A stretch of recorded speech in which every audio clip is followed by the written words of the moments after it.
April 18th, 1980, the South Bronx. A parking attendant walks toward an abandoned car near a row of chain-link fences. The trunk has been sitting there for 2 days. Nobody has claimed it. Nobody has moved it. He calls the police. When the trunk opens, the smell hits first, then the sight. A man's body, folded and naked, packed into a space built for luggage. 14 bullet wounds, knife wounds across the chest, $20 bills torn to pieces, stuffed into his mouth. The man is 68 years old. For 30 years, men called him Sir.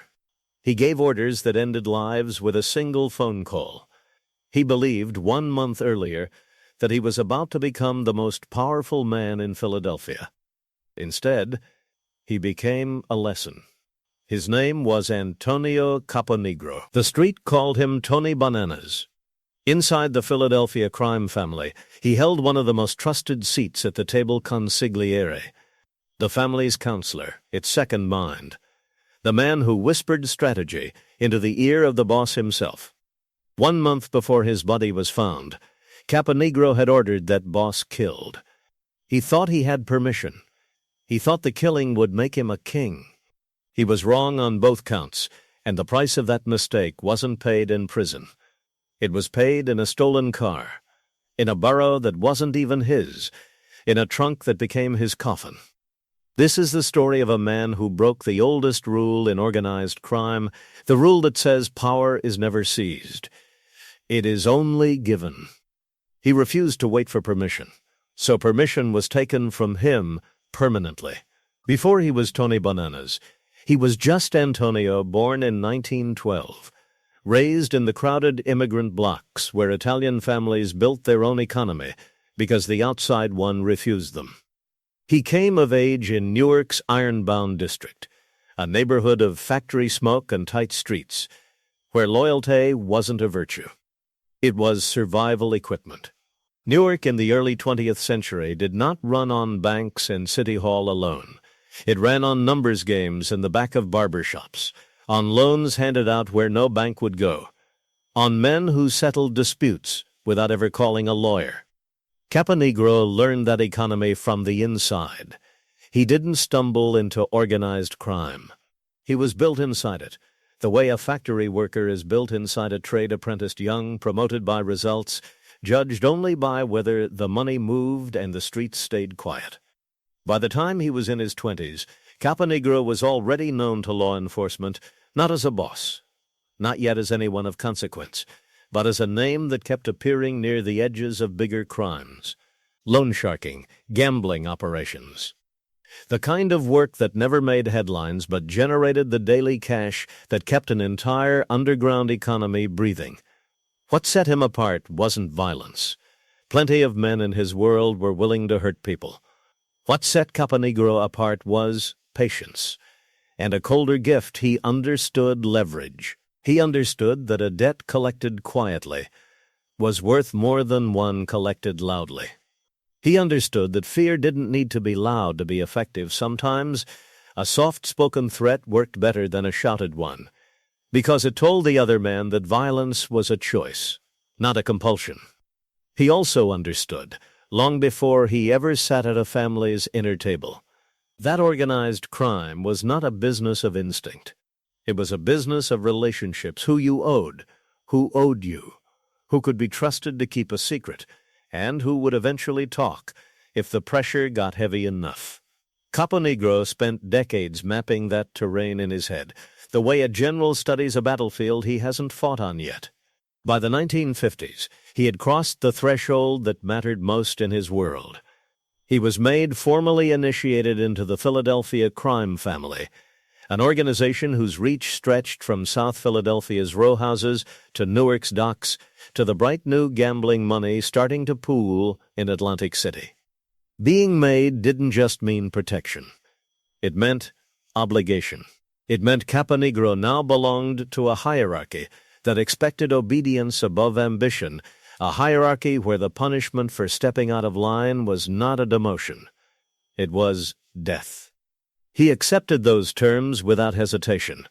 What he never fully accepted was his place within them. That tension between a man who understood power intimately and a man who believed he deserved more of it than he was given would define everything that came after. It is the quiet detail that separates his story from a simple crime story. Caponigro wasn't reckless. He wasn't stupid. He was a man who had spent his whole life learning the rules of an organization, and eventually became convinced he understood them better than the men who wrote them. That conviction would kill him. The Philadelphia crime family Caponigro joined was not the loudest organization in America, and that was by design.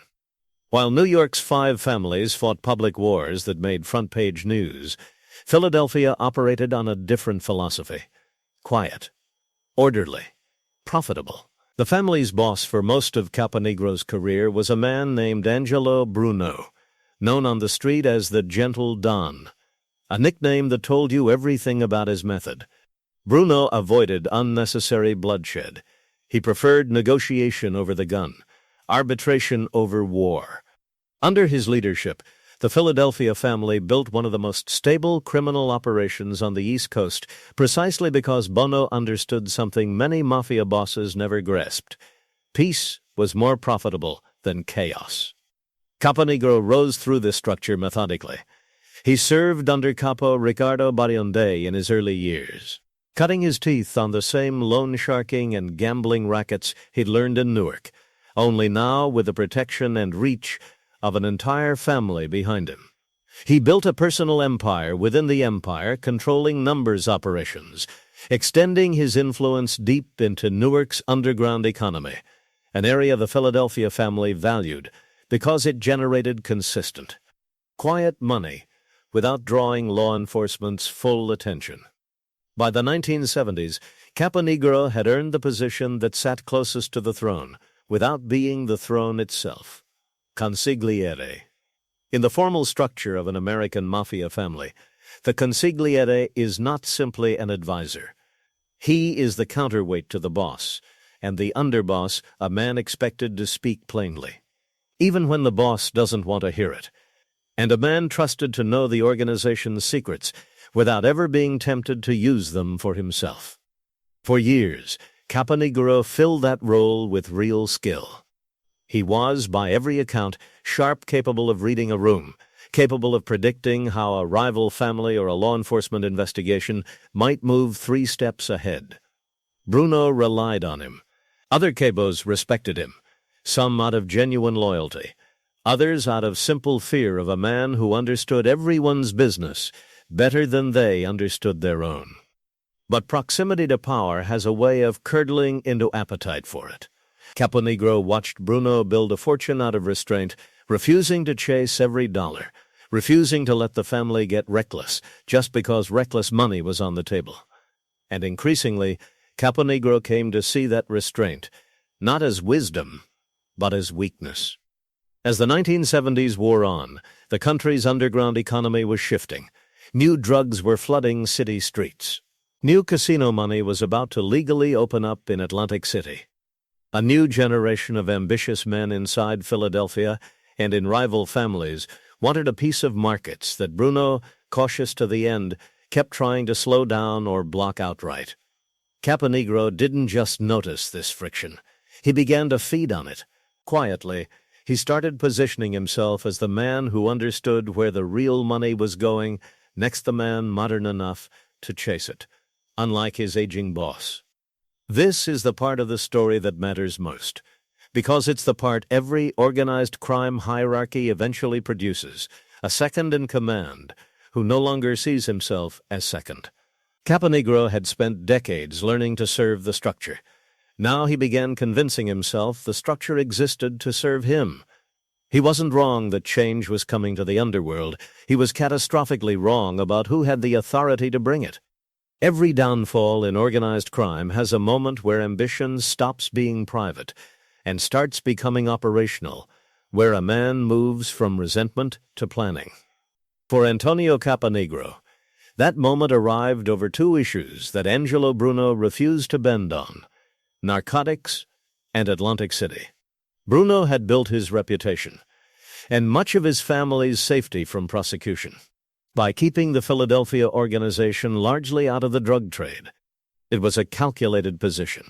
Narcotics brought enormous profit, but it also brought enormous federal attention, longer sentences, more aggressive investigations, informants recruited out of desperation by prosecutors offering reduced time.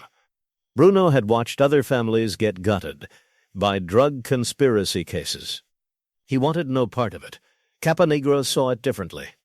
To him, Bruno's refusal to enter the methamphetamine trade wasn't caution. It was money left on the table, money that rival factions inside and outside the family were already quietly making without permission, forcing Caponigro to either look the other way or crack down on men who were, in his eyes, simply doing what the boss was too timid to authorize. Atlantic City deepened the wound. New Jersey had legalized casino gambling, and by the late 1970s, the boardwalk town was transforming into one of the richest new criminal frontiers in the country. Construction contracts, union control, skimming operations, the entire machinery that organized crime had perfected in Las Vegas decades earlier. Bruno moved on it, but slowly, carefully, treating Atlantic City the way he treated everything, as an opportunity to be managed, not a jackpot to be seized. To a man like Caponigro, who had spent his life mastering leverage and timing, watching an aging boss hesitate over the single largest financial opportunity of the decade was unbearable. He began to see Bruno not as a wise elder statesman, but as an obstacle standing directly between the family and a fortune. What makes this turning point different from simple greed is the specific kind of arrogance underneath it. Caponigro did not decide to break away and build a rival operation. He did not decide to simply out-earn his boss quietly, the way ambitious men in legitimate industries jockey for position. He decided instead that the only real solution was removal, that Bruno needed to die, and that once he did, the family's undeveloped potential would finally be unlocked under new leadership, under his own leadership. This is the psychological hinge the entire tragedy turns on. Caponigro did not see himself as a traitor. In his own mind, he was a problem solver, a man finally willing to make the hard decision that a softer boss couldn't stomach. Every conspirator in Mafia history who has ever moved against a sitting boss has told himself some version of this story, that the killing isn't betrayal, it's correction. But the American Mafia, for all its violence, was not a lawless free-for-all. It was, and this is the detail most people miss, a deeply political structure, with rules more rigid in some ways than legitimate corporate hierarchies. And the most important rule of all sat above every family, every boss, every ambition. Caponigro was about to find that rule the hard way. Above the individual families of the American Mafia sat an institution most outsiders barely understood, the Commission.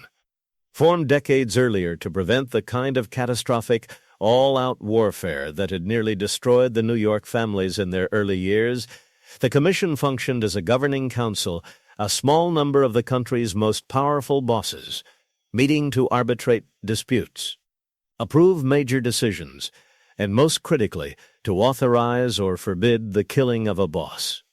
This was the Mafia's true constitution. A boss could not simply be murdered by an ambitious subordinate on his own initiative. The removal of a family leader was considered so destabilizing, so likely to trigger cycles of retaliation that could drag in law enforcement and consume entire organizations, that it required Commission approval. Without it, killing a boss wasn't a power move.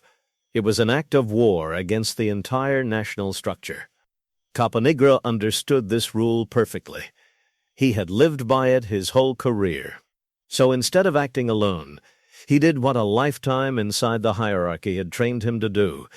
He sought permission through the proper political channel.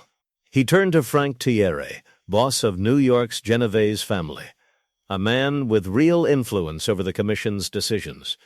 According to what Caponigro would later insist, Thierry gave him the green light, told him the commission had authorized Bruno's removal, that the family's stagnation under an aging, overly cautious boss had been recognized at the highest levels, and that Caponigro would be cleared to act.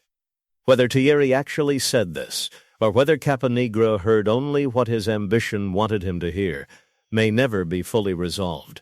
But Caponigro believed it enough to move. On the night of March 21st, 1980, Angelo Bruno left a restaurant in South Philadelphia and got into his car outside his own home. A gunman approached and fired a shotgun blast into the back of his head.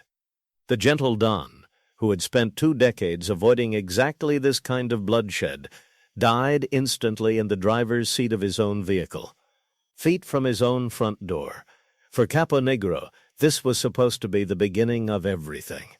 He expected the commission to formally recognize what he believed had already been arranged: his ascension to boss of the Philadelphia family, the reward for solving a problem the old leadership had refused to solve. Instead, silence. Days passed. No coronation came. And slowly, the political machinery Caponigro had trusted to protect him began to reveal what it actually was: a body that had never authorized the murder at all. The commission convened not to celebrate a transition of power, but to investigate an assassination that had happened without its consent. Bruno had been a respected senior figure, a man who kept the peace and generated steady tribute for the entire national structure. His murder, absent commission approval, was not read as ambition. It was read as a direct assault on the authority that held the entire American mafia together. Caponigro was summoned to answer for what he had done. He arrived believing he could explain himself, that Thierry would confirm the authorization, that the record would show he had followed proper procedure. Thierry, when directly confronted in that meeting, denied ever giving any such approval. In that single moment, the political architecture Caponigro had spent his whole life inside collapsed underneath him. He was no longer a rising boss. He was, in the eyes of the commission, a man who had murdered one of their own, without permission, the single gravest violation the structure recognized. There is a particular kind of silence that surrounds a man who has just been marked, and Caponigro would have recognized it immediately, because he had built his career reading exactly this kind of silence in others. Phone calls that once came quickly now didn't come at all. Men who once sought his counsel now avoided extended conversation. The family he believed he was about to inherit had already, quietly, begun distancing itself from him. He had no army. That was the trap built into the entire structure of commission authority. A boss going against the commission could sometimes rally loyal capos, soldiers who owed him personally, an internal faction willing to fight. Caponigro had positioned himself instead as a behind-the-scenes strategist, the consigliere, the counselor, the man who worked through influence and information rather than personal armies of gunmen. It had made him powerful for decades. Now it left him with almost no one willing to stand between him and the judgment coming his way. Worse, the man he had trusted to secure his authorization, Frank Thierry, had every incentive to make sure Caponigro alone absorbed the blame. Thierry was a sitting boss with his own family, his own territory, his own relationships to protect within the commission. Confirming that he had personally greenlit an unauthorized hit on another family's boss would have made Thierry complicit in the very crime the commission was moving to punish. Denial cost Thierry nothing. It cost Caponigro everything. This is the mechanism worth sitting with, because it explains so much of how organized crime actually enforces its hierarchy. Betrayal in the mafia rarely arrives as a dramatic confrontation. It arrives as simple, cold self-preservation.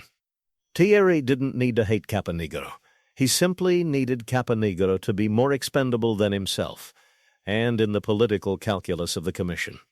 An aging consigliere, who had already triggered a crisis, was far more expendable than a sitting boss, whose family the commission still needed functioning. Caponigro, for all his intelligence, made a final miscalculation in these last weeks, the same miscalculation that has ended the careers of ambitious men in every hierarchy, criminal or otherwise. He believed that because he had followed what he thought was the correct process, the outcome would be fair. He believed the system he had served his entire life owed him due process. It didn't. The Commission's purpose was never fairness.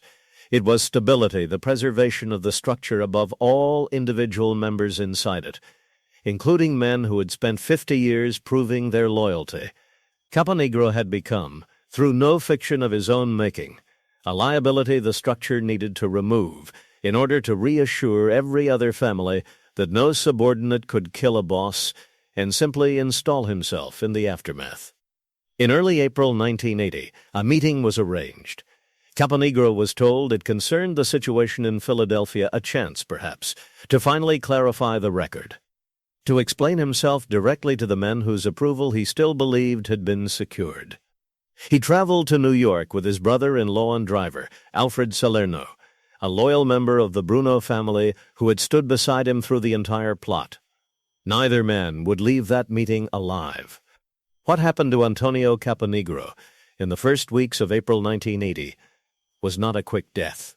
It was constructed, deliberately, as a message, the kind of message an organization sends when it needs every one of its members, in every family, in every city, to understand exactly what happens to a subordinate who kills a boss without permission.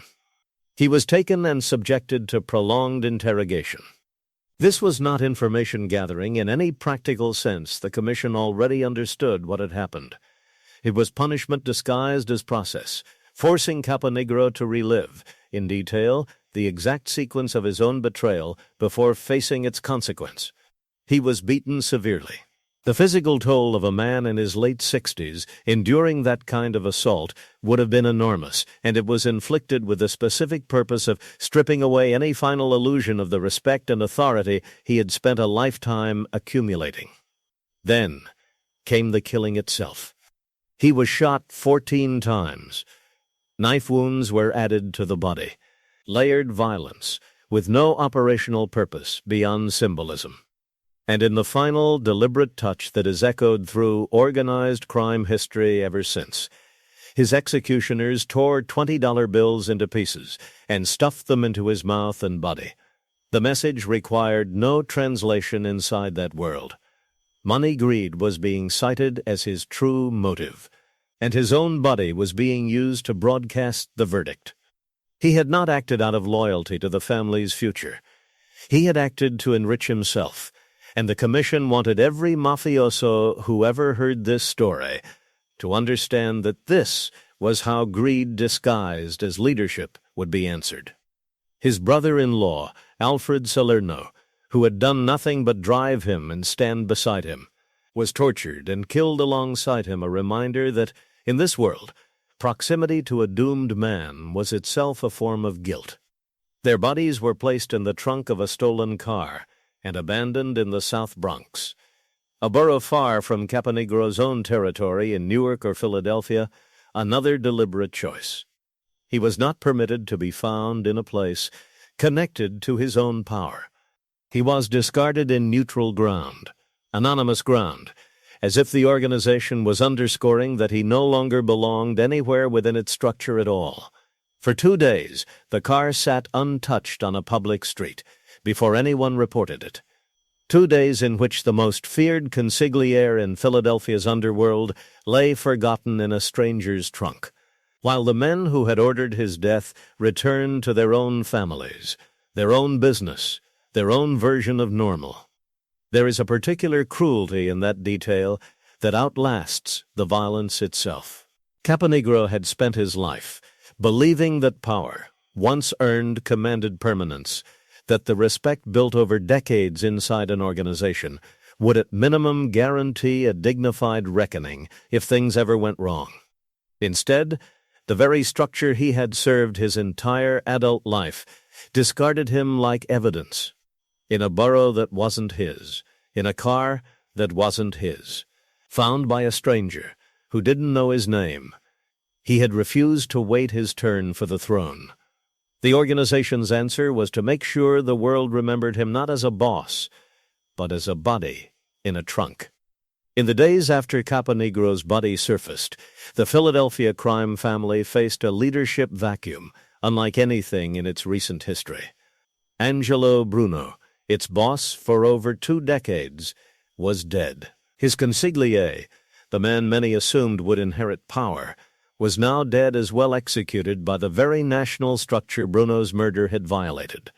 2 other capos connected to the plot were eliminated in the same period, a wave of internal killing that gutted the family's senior leadership almost overnight. Into that vacuum stepped Philip Testa, Bruno's surviving underboss, elevated with the commission's blessing to stabilize a family that had just watched its own consigliere assassinate its boss. The message from New York was unmistakable: legitimate succession only, no unauthorized shortcuts, and any future violation would be answered the same way Caponigro's had been. But stability did not follow, not truly. The very same forces that had driven Caponigro to act the frustration of ambitious men blocked from the era's biggest opportunities. The temptation of Atlantic City's booming casino economy, the appetite for narcotics profits the old guard had resisted, did not disappear with his death. They simply waited for the next opening. Philip Testa's own reign would last barely a year before he, too, was killed, torn apart by a nail bomb outside his South Philadelphia home in March of 1981, a murder tied to the same underlying power struggle that had first pulled Caponigro toward Bruno's assassination. What followed across the 1980s was a decade of open warfare inside the Philadelphia family, a cycle of bosses installed and then murdered, of capos rising through betrayal only to be betrayed themselves, of a once quiet, disciplined organization tearing itself apart from the inside. The very stability Angelo Bruno had spent 20 years protecting, the reason law enforcement had struggled for so long to penetrate the family, evaporated within a few violent years of his death. For law enforcement, the internal bloodletting proved to be an unexpected gift. Every murder generated new investigations, new informants desperate to avoid becoming the next body in a trunk. New wiretaps installed as federal agents realized the family's internal discipline had broken down beyond repair. The Commission's swift, brutal punishment of Caponigro had been designed to preserve order. Instead, it triggered a chain reaction that would eventually help federal prosecutors dismantle much of the Philadelphia family's power. Within a decade, a slow-motion collapse that began the moment Caponigro decided the rules no longer applied to him. There is a broader lesson embedded in this fallout, one that runs through organized crime history far beyond Philadelphia. Hierarchies built on violence are only as stable as their members' willingness to accept the system's outcomes, even when those outcomes are unjust. The moment one ambitious man decides he can bypass that acceptance, decides his own judgment, outranks the structures, he doesn't just risk his own life. He opens a fracture that the entire organization eventually falls through. Caponigro believed he was solving Philadelphia's problem. He was, in the most literal sense, the beginning of its unraveling. Return for a moment to that trunk in the South Bronx. A man who spent 5 decades learning every unwritten rule of an underground economy, who understood leverage, patience, and power better than almost anyone around him, ended his life folded into a space built for luggage, identified not by the men who feared him, but by a stranger who simply wanted to know why a car had been parked too long. That contrast is the entire story. Not the shotgun outside Angelo Bruno's home, not the 14 bullet wounds. The contrast between a man's private belief in his own authority and the total indifference with which a system he had served his whole life disposed of him the moment that belief became inconvenient. Every hierarchy, organized crime included, survives on a single fiction, that the rules apply equally. that loyalty is repaid, that the structure protects those who serve it faithfully. Caponigro believed that fiction more than almost anyone, because he had spent his career enforcing it on others. He punished men who broke ranks. He collected debts from men who thought the rules didn't apply to them. And then, in the final year of his life, he became convinced that his own decades of service had earned him an exception to the very discipline he'd built his reputation defending. That is the real story organized crime keeps telling. Generation after generation, family after family, the second in command who mistakes proximity to power for possession of it. The lieutenant who assumes the throne is simply the next rung on a ladder he has already climbed most of. History does not remember these men as reformers. It remembers them, when it remembers them at all, as warnings names attached to a lesson rather than a legacy. The commission that ordered Caponigro's death was not protecting justice. It was protecting itself, the fragile, violent peace that allows organized crime to function as something more sustainable than random slaughter. In that sense, his execution wasn't really about greed, or ambition, or even about Angelo Bruno's life. It was about demonstrating, in the most public-private language, the underworld possesses a mutilated body, a stolen car, a sum of money torn apart and stuffed into a corpse, that no man's ambition outranks the order that lets an entire criminal economy keep functioning. Caponigro refused to kneel to a hierarchy he had spent his whole life climbing. He wanted to sit at its head instead of beneath it. And the organization he had trusted to reward 5 decades of loyalty answered that refusal the only way it ever answers such things, not with an argument, but with a trunk, a stranger, and a silence that outlasted every ambition he ever carried. In the end, the throne he wanted was never his to take. It was only ever his to be given, and the men who held that power made certain the whole underworld understood the difference. Written in 14 wounds and a torn $20 bill, left for a stranger to find in a burrow that was never his own.